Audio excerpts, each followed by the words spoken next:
Bonjour à tous, je vais vous présenter dans cette vidéo la méthode qui consiste à déterminer les variations d'une fonction en étudiant algébriquement le signe de sa dérivée.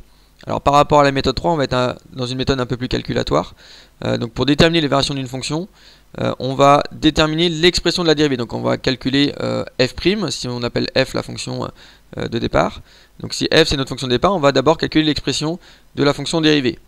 Dans un deuxième temps, on va étudier le signe de cette fonction dérivée pour pouvoir en déduire les variations de la fonction en utilisant la méthode 3, c'est-à-dire la vidéo précédente, en faisant le lien entre justement le signe de sa dérivée et les variations de la fonction. Je vous rappelle, quand la fonction dérivée elle est positive, c'est que la fonction f elle est croissante. Si la fonction f' elle est négative, c'est la fonction f elle est décroissante. Quand on a la fonction dérivée qui s'annule, ça veut dire qu'on a une tangente qui va être horizontale pour la fonction f, parfois même un extrémum. Donc on va généralement utiliser un tableau de signes et un tableau de variation. On va incorporer un tableau qui utilise les deux. Alors j'ai pris un exemple, étudier les variations de la fonction f définie sur R par f de x égale 2x carré moins 4x moins 6. Alors on va utiliser un tableau dans lequel on va mettre x sur la première ligne. Son intervalle il va être de moins l'infini jusqu'à plus l'infini. La deuxième ligne, on va établir le signe de sa dérivée, donc f' de x. Et après on pourra en conclure les variations de la fonction f en fonction du signe de la dérivée. Alors la dérivée f' de x c'est quoi? Si je regarde mon polynôme 2x carré moins 4x moins 6, 2x carré c'est quoi? C'est 2 fois x carré, ça donne 2x, donc 2 fois 2x. Moins 4 fois x, donc c'est moins 4. Et moins 6, ça fait 0. Donc ma fonction f' de x c'est quoi? C'est 4x moins 4. C'est finalement une fonction affine. La première étape, ça va déjà être de savoir quand est-ce que ma fonction f' elle vaut 0, quand est-ce qu'elle s'annule, pour quelle valeur de x. Alors je vais résoudre f' de x égale 0. Donc c'est la même chose que 4x moins 4 égale 0. Et je résous cette équation. Donc 4x moins 4 égale 0, ça me donne 4x égale 0 plus 4, c'est-à-dire 4. Le moins 4 il est passé en plus 4 de l'autre côté. Maintenant je vais essayer d'isoler le x, c'est-à-dire que je vais m'occuper du 4 ici. Le 4 il est multiplié, donc le 4 il va passer en divisé de l'autre côté. Donc ça donne 4 divisé par 4, c'est-à-dire 1. Donc ça veut dire quoi? Ça veut dire que quand x est égal à 1, ma dérivée vaut 0.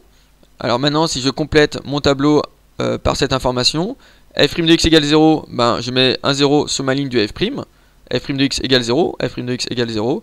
Quand x est égal à 1, quand x est égal à 1. Donc j'associe la valeur x égale 1 à f' égale 0.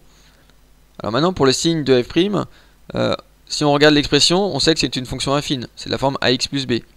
Ax plus b avec le a qui est le coefficient directeur qui est 4 et l'ordonnée d'origine qui est b. Donc le 4 c'est le coefficient directeur. Donc 4 il est positif. Donc le coefficient directeur il est positif. S'il est positif, ça veut dire quoi? Ça veut dire qu'on va commencer par un moins. On commence par le contraire. Et donc si c'est moins ici, de l'autre côté ça va être plus. Une fonction affine c'est toujours moins 0 plus ou plus 0 moins en fonction du coefficient directeur. Pourquoi on commence par le contraire du signe du coefficient directeur? Parce que tout simplement, si son coefficient directeur est positif, ça veut dire que ma droite elle monte. Et si ma droite elle monte, ça veut dire qu'elle est négative avant en l'occurrence la valeur 1 et positive après. Voilà, si vous voulez retravailler ça, c'est pareil, vous pouvez regarder dans les méthodes 2 secondes qui étudient le signe d'une fonction affine. Alors là, ma dérivée c'était une fonction affine, mais c'est vrai qu'on peut avoir des fonctions plus compliquées et étudier le signe de la dérivée qui va être plus ou moins compliqué. Donc là, j'ai réussi à étudier le signe de f', qui est négative, qui vaut 0 pour x égale 1 et qui après est positif, donc je peux en déduire les variations de la fonction f. Donc ma fonction f, elle va être comment? Elle va être décroissante, puisque f' est négative au départ. Donc au départ, elle va être décroissante. Et après, elle va être croissante, puisque ma fonction f' est positive. Et donc, pour x égale 1, finalement, je vais obtenir quoi? J'ai ma dérivée qui est négative puis positive, c'est-à-dire qu'elle change de signe, et qui s'annule pour x égale 1. Donc ici, pour la fonction f, pour x égale 1, je vais avoir un maximum ou un minimum, c'est-à-dire ici, en l'occurrence, un minimum. Je calcule ce minimum. F de 1, c'est quoi?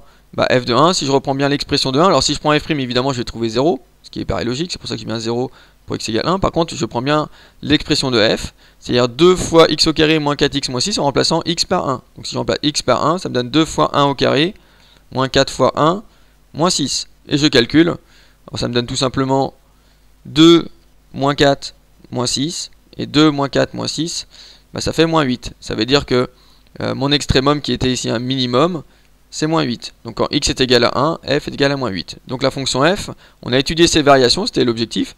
On a dit qu'elle était décroissante entre moins l'infini et 1, puis croissante entre 1 et plus l'infini.